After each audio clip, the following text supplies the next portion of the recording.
আবার ভারত বাংলাদেশের সাথে রেল যোগাযোগ বিচ্ছেদ করল। মৈত্রী এক্সপ্রেস, বন্ধন এক্সপ্রেস এবং মিতালি এক্সপ্রেসের সাথে ভারতের সকল যোগাযোগ বন্ধ করে দিল ভারত সরকার। ভিউয়ার্স, ভারতীয় রিলেটেড আরেকটি ভিডিওতে জানাচ্ছি আপনাদের সবাইকে স্বাগতম।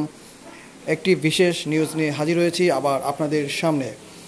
ভারতীয় রেল যোগাযোগ বন্ধ করল ভারত সরকার এবং এই নিউজ নিয়ে একটি নিউজ প্রকাশিত করা হয়েছে। আমরা একটি নিউজ আপনাদেরকে শেয়ার করলাম। অস্থিরতা বিবেচনায় রেল যোগাযোগ আপাতত বন্ধ রাখার সিদ্ধান্ত নিয়েছে ভারতীয় রেল কর্তৃপক্ষ। পরবর্তী সিদ্ধান্ত না আসা পর্যন্ত সিদ্ধান্ত বলবৎ থাকবে।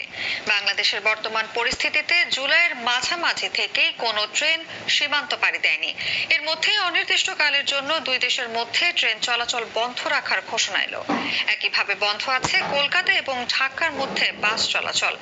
ভারতীয় রেলের পক্ষ থেকে জানানো হয়েছে, কলকাতা ঢাকা মৈত্রী এক্সপ্রেস ও কলকাতা খুলনায় চলাচলকারী বন্ধন এক্সপ্রেস ছাড়াও নিউ জলপাইগুড়ি চলাচলকারী মিতালি এক্সপ্রেসের সব শিডিউল আপাতত বাতিল করা হয়েছে।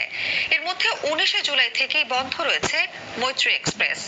পূর্ব রেলের জনসংযোগ কর্মকর্তা কৌশিক মিত্র এক বিবৃতিতে জানিয়েছেন, আগামী 7 আগস্ট যাওয়া ও আসার কথা ছিল, কিন্তু সেই ট্রেন দুটির শিডিউল বাতিল করা হয়েছে। শর্তাবলী সাপেক্ষে বাতিল শিডিউলের ভাড়ার সম্পূর্ণ অর্থ ফেরত দেওয়া হবে। কলকাতা ও ঢাকার মধ্যে মৈত্রী এক্সপ্রেস সপ্তাহে 5 দিন করে চলে। গত 16 দিন ধরে এই ট্রেন বন্ধ। দুই দেশের মধ্যে মূলত চিকিৎসা, পর্যটন, পড়াশোনা ছাড়াও বিভিন্ন কারণে এই ট্রেনের চাহিদা তুঙ্গে থাকে। এদিকে বাংলাদেশে চলমান অস্থিরতার জেরে রেল সেবা বন্ধ থাকার ফলে ভোগান্তি পোহাতে হচ্ছে যাত্রীদের।